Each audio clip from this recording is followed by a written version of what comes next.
Vision loss can change life in unexpected ways. Let's explore what it means, what signs to watch for, and how to navigate it with hope and support. Vision loss means the ability to see clearly is reduced, either slowly over time or all at once. It may affect just part of the vision or result in more complete changes. Some may need glasses, lenses, or even surgical correction to support their sight. Everyday tasks may begin to feel more difficult. Reading, recognizing faces, or walking upstairs. Squinting, missing details, or straining to see might be early signs. Vision changes might come with age or result from injuries or long-term strain.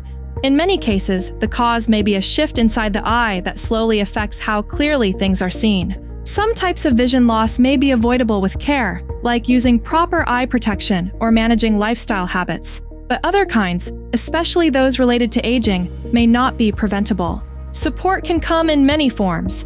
Eye specialists may offer guidance, while other professionals can help with balance, mobility, or daily tasks.